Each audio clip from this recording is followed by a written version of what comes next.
ஆயிலே சேர்க்காம ஹெல்தியான பிரேக்ஃபாஸ்ட்னா பாருங்களேன். ஜீரோ ஆயில் ஹெல்த்தி ரெசிபி சீரீஸில் இந்த காம்போவை சேவ் பண்ணி வச்சு ட்ரை பண்ணி பாருங்கள். ரொம்பவே யூஸ்ஃபுல்லாக இருக்கும். முடக்கத்தான் கீரை பலூன் வைன்னு சொல்லுவாங்க. இந்த கீரையை எடுத்துகிட்டு வரதுனால ஜாயிண்ட் பெயின்ஸ் இருக்கிறவங்களுக்கு நல்லாவே ரெடியூஸ் ஆகும். ஸ்கின் இஷ்யூ இருக்கவங்களுக்கு ரொம்பவே நல்லது.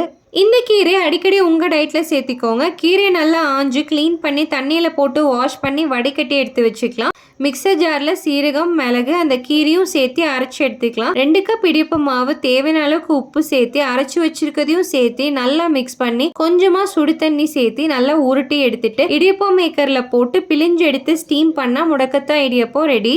அதுக்கு காம்பினேஷனாக ப்ரோட்டீன் ரிச் எக் கறிக்கு மிக்சர் ஜாரில் 1 கப் தக்காளி, 1 பச்சை மிளகா, கொஞ்சமாக மல்லி இலை சேர்த்து அரைச்சி எடுத்துக்கலாம். கடாயில் 1 ஸ்பூன் சோம்பு, 1 ஸ்பூன் இஞ்சி பூண்டு பேஸ்ட், ஹோல் ஸ்பைசஸ், 1 பெரிய வெங்காயம் போட்டு நல்லா வதக்கி அது கூடவே அரைச்சி வச்சிருக்கிறதையும் சேர்த்து நல்லா மசாலா பிரிகிற வரைக்கும் வதக்கி விட்டு மஞ்சத்தூள், மல்லித்தூள், கரம் மசாலா, மிளகாத்தூள், தேவையான அளவுக்கு உப்பு சேர்த்து 1 கப் தண்ணியும் கூடவே சேர்த்து நல்லா கொதிச்சு வந்தோன்னே வேக வச்சிருந்த முட்டையும் சேர்த்து கொத்தமல்லி தலை போட்டு இறக்குனீங்கன்னா எக் கறி ரெடி. கூடவே கிரான்பெரி பீன்ஸ் ஒரு பட்டர் பீன்ஸ் வச்சு ஒரு ஹெல்தி அண்ட் டேஸ்டியான சாலட் ரெசிபி வேணும்னா சாலட்னு கமெண்ட் பண்ணுங்க.